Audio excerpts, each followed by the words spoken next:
नमस्कार। स्वागत है आपका फिर से रंगरेजी में डॉक्टर रचना यदुवंशी के साथ। अपना सेशन शुरू करने से पहले दो बातें आपसे करना चाहूँगी। पहला तो ये कि आज फिर से मैं एक संस्मरण ही आपको सुनाऊंगी। आपको बिल्कुल ऐसा लग सकता है कि बहुत ज़्यादा संस्मरण हो रहे हैं, पिछली बार भी शायद मैंने मेमोरी ही सुनाया था, लेकिन ये वाला बहुत ज़रूरी है आपको सुनाना। क्यों ज़रूरी है अंत में बताऊंगी, पूरा सुनिएगा मुझे।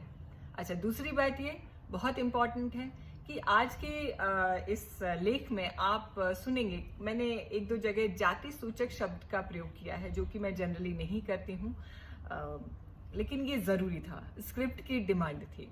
बहुत ही रिस्पेक्टफुली मैंने लिखा है, किसी को कोई आहत करने का कोई इंटेंशन है भी नहीं और कोई होगा भी नहीं, मुझे पूरा यकीन है जो मैंने लिखा है। तो चलिए, भूमिका बहुत हो गई, मैं आपको सुनाती हूँ अपना एक फिर से बहुत रोचक और बहुत भावपूर्ण मेमोयर संस्मरण, जिसका शीर्षक है a common man. Yes, a common man. एक मेज पर एक प्लेट में 3 लड्डू रखे हैं। एक मेज पर एक प्लेट में 3 लड्डू रखे हैं, खाने वाले हैं 4। बिना तोड़े कैसे बटेंगे?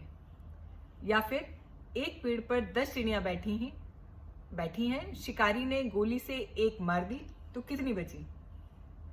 ऐसे भेजा फ्राई किंतु रोचक सवालों का पुलिंदा रहता था दुलारे भैया के पास। उनके आते ही हम सब बच्चे सतर्क हो जाते थे कि अब शुरू होगा हमारा क्विज। लगभग 5.25 फीट की वो दुबली काया, सफेद कुर्ता पजामा जो बहुत ज्यादा इस्तेमाल करने से मटमैला हो जाता था, दाएं कंधे पर लाल चेक का गमछा और मोटे काले धागे से बांधकर लगाई गई ऐनक यानी चश्मा दुलारे भैया को दूर से ही भिन्नता प्रदान करते थे, यानी उन्हें डिस्टिंग्विश करते थे। हल्के सांवले रंग के दुलारे भैया बहुत करीने से अपने आप को कैरी करते थे। सिर में जरूरत से थोड़ा ज्यादा पड़ा सरसों का तेल उनकी बाईं मांग को बहुत स्पष्ट करता था और हाथों का बचा तेल मुंह पर लगाकर चमकदार दुलारे भैया हर बात में बहुत सुगर थे। धीमे चलना, धीमे बोलना, लेकिन सही समय पर बहुत जोरदारी से अपनी बात रखना उनकी खासियत थी। यूं तो दुलारे भैया का पूरा व्यक्तित्व ही खास था, लेकिन एक बात जो उन्हें भीड़ से अलहदा करती थी वो थी उनके हास्य विनोद की क्षमता, यानी सेंस ऑफ ह्यूमर। किसी भी वार्तालाप को कैसे पॉजिटिव एंड पर खत्म करना है, ये केवल दर्जा 5 पास दुलारे भैया बखूबी जानते थे। उनके wit and sense of humour का एक नमूना सुनिए। आंगन में बैठकर माँ से कहने लगे, अब तो आपकी बहू यानी उनकी पत्नी, अब तो आपकी बहू हमारा नाम लेके बुलाती है, दुलारे यहाँ आओ, दुलारे ये कर दो, दुलारे वहां चले जाओ, ऐसे। शायद सन 50 की पैदाइश भाभी यानी उनकी पत्नी ऐसे आरोप को सहन नहीं कर पाई और बौखलाकर बोली, अपनी कसम बुआ, हमने कभी दुलारे नहीं कहा। भैया मुस्कुराते हुए बोले, देखो बुआ, अभी कहा। सब हंस पड़े और भाभी शर्मिंदा। पेशे से गांव के नाई दुलारे भैया की व्यवहारिक बुद्धि के सब इतने कायल थे कि उस जमाने में जब जात पात का बहुत ज्यादा हुआ था, दुलारे भैया गांव के प्रतिष्ठित लोगों की कतार में बैठते थे। शादी ब्याह बारात संभालना उनका पेशा था। वो ऐसा उम्दा संभालते थे कि किसी अन्य नाई के लिए मार्केट में कोई जगह नहीं थी। माँ बताती हैं कि उस दौर में बाराती 3 से 4 दिन रुका करती थी, जिसमें 6 से 7 फूफा होते थे, यानी हर समय लड़की वालों के सिर पर तलवार लटकी रहती थी कि कहीं लड़के वाले किसी बात पे नाराज ना हो जाएं।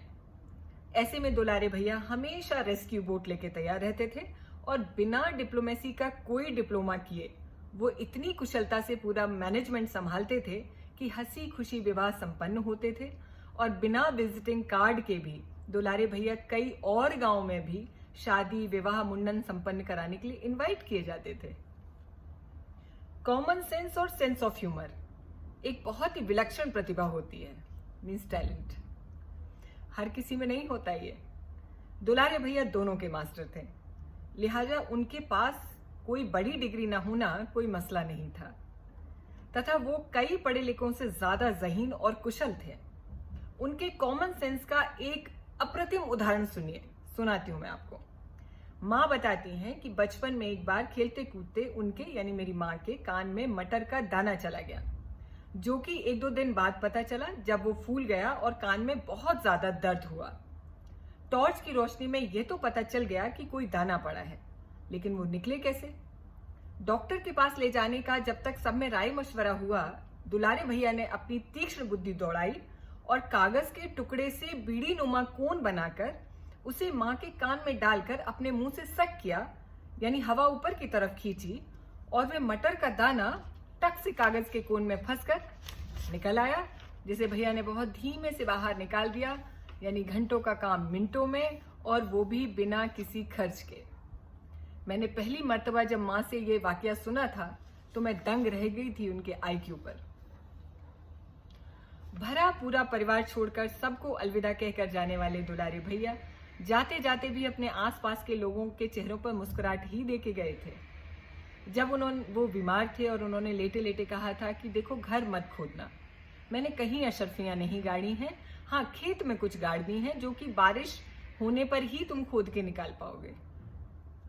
सबकी आंखें नम होते हुए भी सब हंस पड़े थे, क्योंकि सबको पता था कि गेहूं बोए जाने का वो सीजन था और वो चाहते थे कि खेतों में जुताई बुवाई चलती रहे। मैं अक्सर इस बात का अनुभव करती हूँ कि कई बार जिंदगी से जूझ कर जीने वाले लोग ज्यादा समझदार होते हैं बनिस्बत उनके जिनके पास डिग्रियां तो बहुत हैं, लेकिन आराम से सब मिलने की वजह से व्यवहारिक कौशल बहुत कम होता है। श्राद्ध पक्ष में मैंने ये संस्मरण सुनाने के लिए चुना। श्राद्ध पक्ष चल रहे हैं, आप जानते हैं। तब मैंने चुना ये कि मैं इसको एक संस्मरण के तौर पे आपको सुनाऊंगी। लिखना बहुत जरूरी था मेरा उनके लिए। क्यों? क्योंकि एक ऐसा कॉमन मैन जिसके पास ना तो कोई बड़ा पद था और ना कोई तगड़ा रसूख, लेकिन जिनका व्यक्तित्व स्मृतियों में छाप छोड़ गया और दिलों में रह गया। ऐसे व्यक्तियों की भी तो बायोग्राफी लिखी और सुनी जानी चाहिए। उसके लिए मैं हूं ना। दुलारे भैया को मेरी हार्दिक श्रद्धांजलि और नमन। I pay my tribute to that extraordinary man, common man. कैसा लगा आपको संस्मरण? मुझे बताइएगा जरूर टिप्पणियों में। और ऐसे कई चरित्र आपको अपने आसपास जरूर मिल जाएंगे, आपके पास भी होंगे। और मैं चाहूंगी कि टिप्पणियों में आप मुझे बताएं कि ऐसा कोई व्यक्ति आपके पास है, आसपास है, जो डिग्रियों में और फॉर्मल एजुकेशन में शायद कमतर हो सकता है, लेकिन जिसका सेंस ऑफ ह्यूमर, जिसका कॉमन सेंस, जिसका विट इतना शार्प होता है कि वो अट्रैक्ट करता है सबको। फिर से चलती हूँ मैं। बहुत बहुत धन्यवाद, आप मुझे बहुत प्यार से सुन रहे हैं, उसके लिए तहे दिल से शुक्रिया। फिर जाते जाते, चूंकि ये एक सिग्नेचर स्टेटमेंट देना ही होता है कि और सुनिए और सुनवाइए, यानी स्प्रेड करिए।